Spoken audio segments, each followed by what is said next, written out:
அப்ப பார்த்தா அருமையான ஆளா இருக்கிறான்.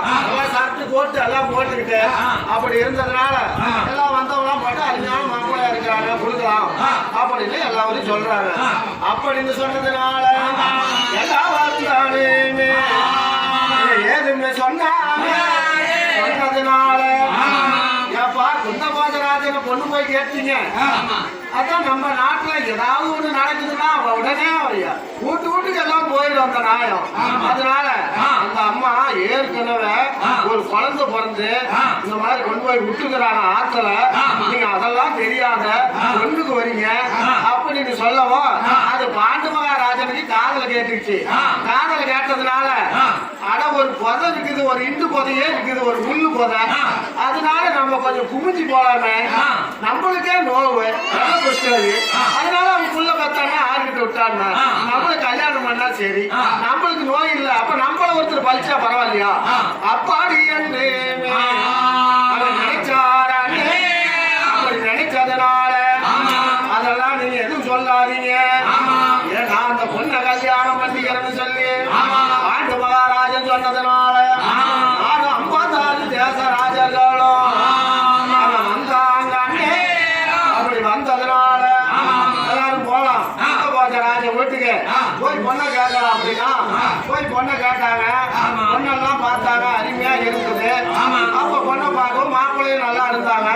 அந்த அம்மா நினைக்கிறாங்க குந்தாதேவி நாம ஏற்கனவே குழந்தை பத்து விட்டுட்டு வந்துட்டோம், இவருக்கு மேல பார்த்துருவோம். அதனால நாம எதுவும் சொல்லக்கூடாது, நம்மளுக்கு கிடைச்சது அவ்வளவுதான் அப்பாடி என்று நினைச்சாங்க. அப்படி நினைச்சதுனால அப்பா கல்யாணம் எல்லாம் பார்த்தாங்க, எல்லாம் சாப்பிட்டாங்க. ஏழு பொருத்தம் எல்லாம் ஏற்கனவே பார்த்து சாப்பிட்டு வந்து 10 நாள் கல்யாணம் அப்பாடி என்று சொன்னாங்க. அப்படி சொன்னதுனால அங்க கல்யாணங்கள் தானே செய்ய வேணும் நாடெல்லாம் அஷ்டாபுரத்தை அலங்கரிச்சு பொண்ணெல்லாம் போய் கூட்டிட்டு வாங்கன்னு சொல்லி எல்லாம் கூட்டிட்டு வந்தாங்க. அருமையான முகூர்த்தத்துல குடும்ப முகூர்த்தத்துல எல்லாம் கல்யாணம் பண்ணிட்டாங்க. பாண்டு மகாராஜனானவருக்கு இந்த கல்யாணங்கள் தானே செய்தாங்க. அப்படி செய்ததுனால எல்லாம் சிறப்பா இருக்கிறாங்க. அப்படி சிறப்பா இருந்ததுனால அப்ப என்னது எண்ணி எல்லாம் என்ன மட்டும் சிந்தை அவங்க அற நினைச்சாங்க. அவங்க அளவட்ட சிந்தை அவங்க எவரை நினைச்சாங்க. அவங்க என்ன மட்டும் சிந்தை அப்படி நினைச்சு எல்லாம் இருந்ததுனால அப்ப என்ன பண்றாரு ரதசாரதிய நல்லா அலங்கரிச்சு ரதசாரதியை கூப்பிட்டு அப்ப திரகராட்டி மகாராஜனானது எல்லாரையும் சொல்லி நாம எல்லாம் போய் இப்படி ஆத்தங்கரையில போய் நல்லா விளையாடிக்கிட்டு நல்லா அந்தாலும் சுத்தி பார்த்துட்டு நல்லா கால கைய மூஞ்ச கழுவிட்டு வரலாம் அப்படின்னு சொல்லி ஆத்தங்கரைக்கு போறாங்க. கொங்கபத்திரி, கோதாவரி, யமுனா, வைகை நதிக்கு போறாங்க. அப்படி வைகை நதியை தேடி எல்லாம் போறாங்க. ரதத்தெல்லாம் அலங்கரிச்சு ரதசாரதியெல்லாம் கூட்டிட்டு போறாங்க. அப்படி போயிட்டு வரும்போது போயிட்டு வந்துட்டு அப்படியே விளையாடிட்டு வரும்போது இவருக்கு தான் ஞாபகம் இல்லாதவர் அது திரகராட்டிய.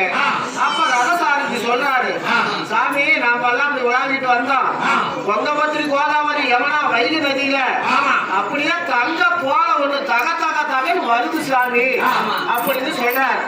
அது வேற ஆச்சாரியானவர் ரதசாரதி ஓட்டுறவரு ஆச்சாரி. அவரு ஆச்சாரியானவரே அந்த ரதசாரதி சொன்னதுனால அப்ப ரதசாரதி கிட்ட சொல்றாரு திரகராட்டிய, சாமி அப்படியே இருந்த போகலையா வருது, சரி பார்க்கலாம் அப்பாடி என்று நினைச்சாராமே. சாமி நீங்க எங்க சாமி பார்க்க போறீங்க, இந்த செம்பளவர்களாம் கூப்பிடுங்க சாமி, எல்லாம் வலை வீச்சு அந்த தங்க போலையை எடுத்தாக்கலாம் அப்பாடி என்று சொன்னாங்க.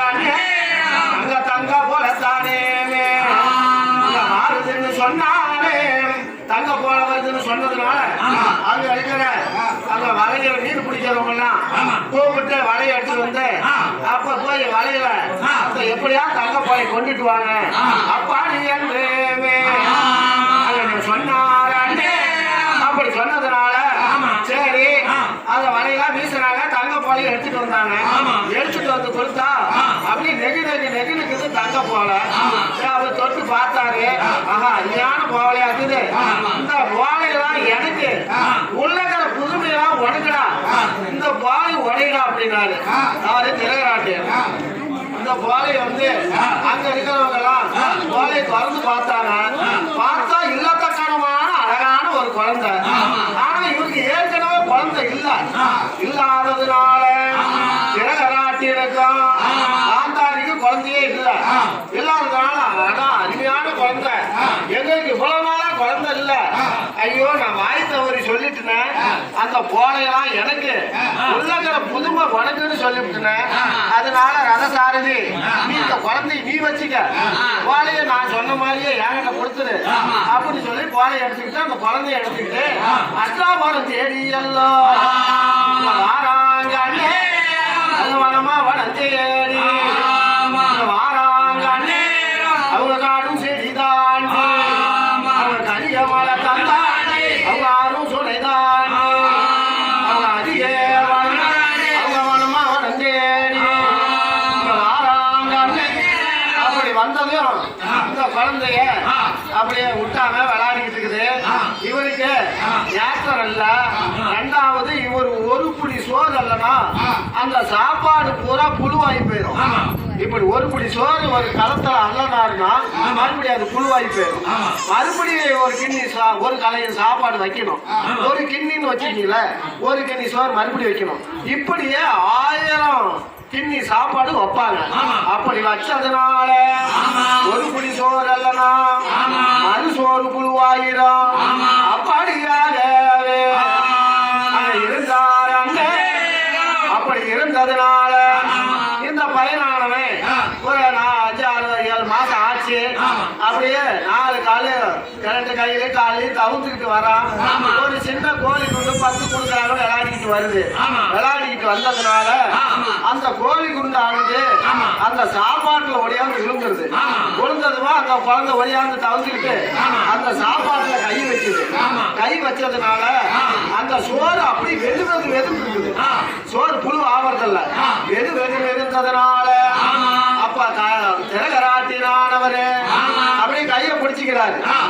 ஏன்னா சாப்பாடு அல்ல போனவரு சாப்பாடு தான் சொல்லி கையை பிடிச்சிக்கிறாரு. கையை பிடிச்சதுனால அந்த சாப்பாடு வெதுவதுன்னு இருக்குது. வெதுவதுன்னு இருந்ததுனால அவரு சந்தோஷப்பட்டாரு. அவர் சரீரம் கூடிட்டாரு. அவர் எண்ணாததை எண்ணினாரு. அவர் எண்ணம் மட்ட சிந்தை அவரால நினைச்சாரு. அளவட்ட சிந்தை நாங்க வாய் தவறி சொன்னதுனால நம்ம தவறு நடந்து போச்சு. இந்த குழந்தை வந்து இந்த கிண்ணில சாப்பாடுல கை வைக்கவும் புழுவாவில சோறு வெதுன்னு இருக்குது. அதனால இவனுக்கு ஒரு நல்ல பேரை வைக்கலாம் அப்பாடி என்று